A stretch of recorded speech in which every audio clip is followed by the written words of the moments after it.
Di tahun 2012 saya mendapatkan undangan spesial yang tidak mungkin saya lewatkan. Sebuah kehormatan bagi seorang Sontoloyo masuk ke sebuah tempat yang sangat restricted, terlarang. Di barak yang berdekatan dengan sungai Ohio itu ada hal yang sangat legendaris, yaitu US Bullion Depository. Benteng tersebut memang dikenal juga sebagai pusat modernisasi militer Amerika. Saya pastinya mendapatkan pengetahuan baru yang hubungannya dengan modernisasi, yaitu untuk asymmetric warfare. Pengalaman menarik, di mana saat itu mereka mengundang banyak akademisi lainnya untuk diskusi atau bertukar informasi dalam hal khusus tersebut. Banyak hal yang saya dapatkan di sana dan saya akan urai perlahan. Kita semua tahu kebijakan negara Amerika sebagai polisi dunia benar-benar mencengkram dunia dengan kebijakan yang represif menekan. Ucapan Henry Kissinger sebagai dewanya foreign policy Amerika adalah perilaku Amerika yang tidak pernah berubah. Control oil and you control nation. Control food and you control the people. Lalu ada sebuah pernyataan lain yang juga sangat keras menunjukkan kesengajaan mengelola negara lain. Seperti US strategy deliberately destroy family farming in abroad and led to 95% of all grain reserve in the world being under the control of 6 multinational agribusiness corporation.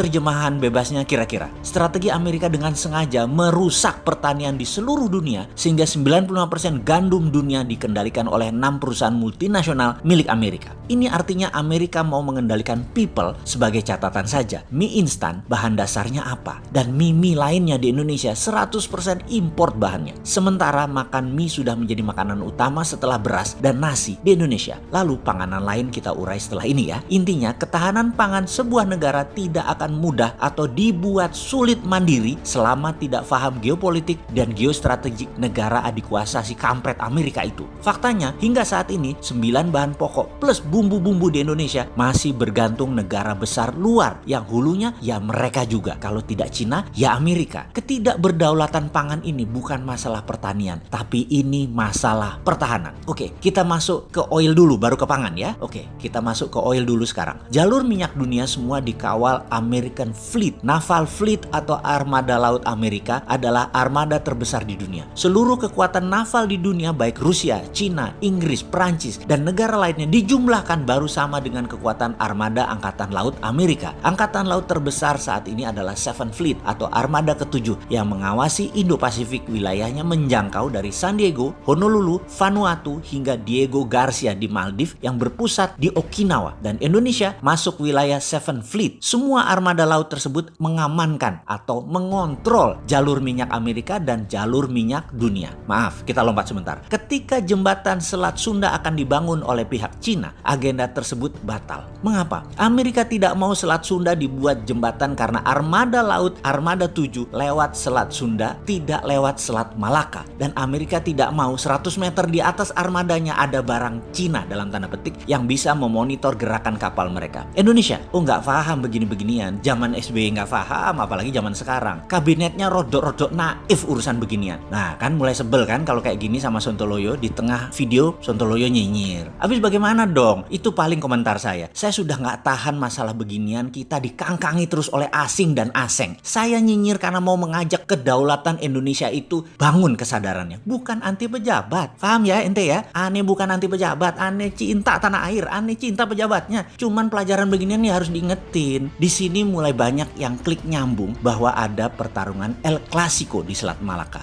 Yang Malaysia, Indonesia nggak terlalu ngeh. Armada Cina lewat sana, baik militer ataupun komersialnya. Armada Amerika, militernya lewat Selat Sunda. Perdagangan lewat Selat Malaka dan hubnya Singapura dan Port Klang yang mendapat manfaatnya lebih banyak. Indonesia dulu ada Pulau Weh, tapi kalah diplomasi maritimnya dengan Singapura dan Malaysia. Indonesia harus belajar dan rebut kembali wilayah itu. Maaf ya, saya ngebocorin sedikit. Maaf loh ya. Jadi aja paham kenapa dulu Aceh goyang terus, ada GAM di sana dan lain sebagainya. Ya karena ada manfaat besar buat internasional. Siapa itu internasional? Ya Amerika sama Cina tadi. Jadi pasti ada pemainnya, ada state sponsornya dan harus diselesaikan di Helsinki dulu baru reda. Namun tetap kalah diplomasi internasionalnya Indonesia. Ya nggak apa-apa. Yang penting sekarang di Aceh lokalnya aman. Kembali ke pangan, ke oil, ke jalur Malaka dan cerita tentang Okinawa serta benteng di Kentucky.